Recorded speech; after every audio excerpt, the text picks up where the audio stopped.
Ja jest wierną czytelniczką Nieznanego Świata, czasami tam pisuję.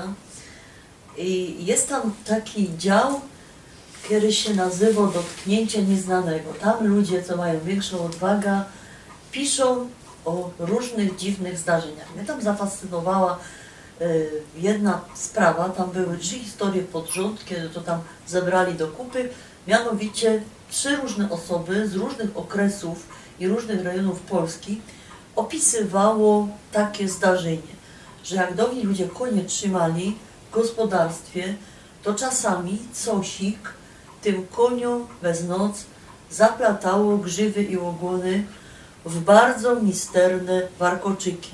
Ja kiedyś nosiła warkoczyki albo dredy, to ja wiem, jak to długo trwa.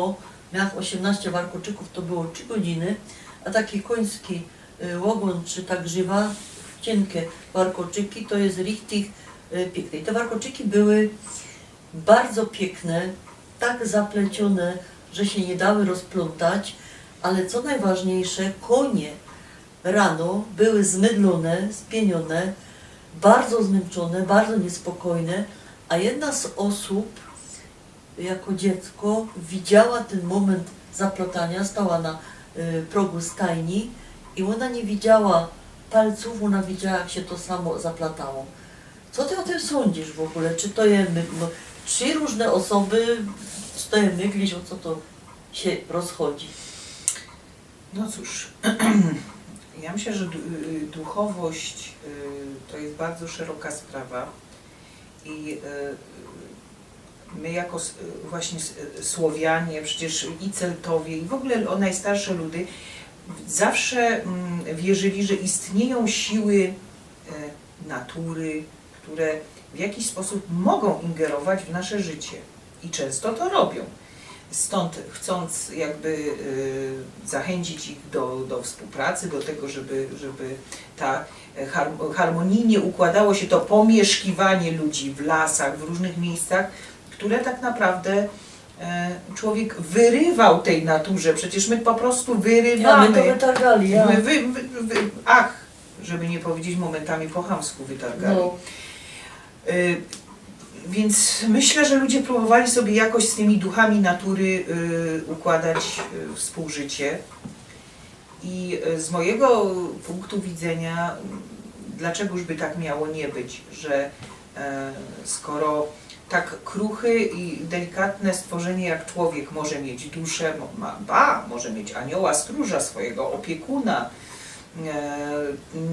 który gdzieś za nim podąża i nad nim czuwa, to dlaczegoż tak potężne i prastare stworzenie, jakim jest na przykład 400-letni dąb, nie ma mieć jakiegoś opiekuńczego stworzenia, które się z nim wiąże. Oczywiście teraz ultrakatolicy powiedzą, że to jest wiara pogańska, nie szkodzi. Ja myślę, że każdy ma prawo tutaj w tej dziedzinie zachować swoje poglądy i tak po prostu przypuszczam, że to byłoby jakby całkiem realne i możliwe, że te istoty mogły przechodzić właśnie do gospodarstw domowych i tak dalej. No w końcu jak zabrano im pół lasu, to musiały się gdzieś znaleźć. A kontakt z końmi, myślę, że konie były zaniepokojone. Wiesz, to jest tak jak z tymi historiami, gdzie psy szczekają na orby. Ja. A dlaczego może tak być? Raz, że zwierzęta mają poziom ich zmysłów, może mają niższą inteligencję niż człowiek, ale jeżeli chodzi o zmysły, to my jesteśmy w porównaniu ze zwierzętami ślepi, głusi i w ogóle nie wiemy, co się dookoła nas dzieje. Się w internecie poszukajcie, co to są orby, my wam nie będziemy wyjaśniać. Ja wiem. Ja. I zobacz, zwierzęta reagują na takie sytuacje.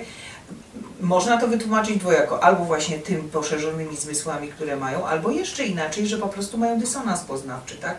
Że czują, że coś jest, coś się porusza, ale nie widzą tego i na przykład może albo widzą, ale to się rusza i tego nie słyszą i powstaje dysonans poznawczy. Stąd psy są takie nerwowe w tych sytuacjach. Więc można to dwojako tłumaczyć, ale myślę, że gdyby wszystkim by dobrze zrobiło, gdyby zaczęli traktować Ziemię jako żywą istotę, która ma trochę więcej dzieci niż tylko te widoczne gołym okiem i odnosić się po prostu z szacunkiem jak do żywej istoty, która nas po prostu toleruje tutaj, Także bo wystarczy, że się dobrze otrzepie i nie ma nagle półmiasta jakiegoś. I myślę, że nadinterpretowane są słowa rozmnażajcie się i czyńcie sobie ziemię poddaną. Są bardzo mocno nadinterpretowane. Także trochę więcej szacunku chyba by tam wszystkim się przydało. Najprostsza forma szacunku, segregacja śmieci. To jest pierwsza rzecz, którą możemy zrobić i traktować jednak Ziemię jako żywą istotę, zamieszkałą przez różne dotyć rzekomy wszystkich rzeczy widzialnych i niewidzialnych. I niewidzialnych.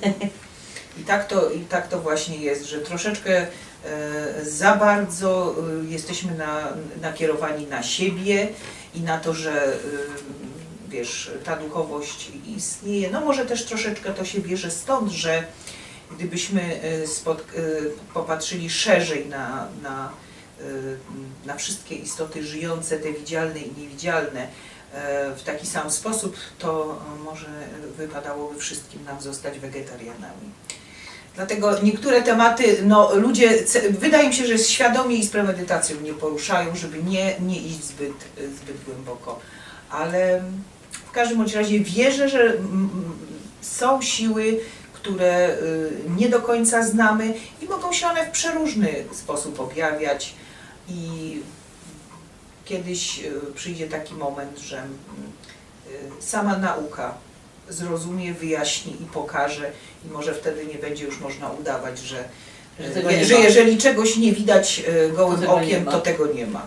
Dojdziemy do tego. Tak. No to Jestem wiecie. pełna nadziei.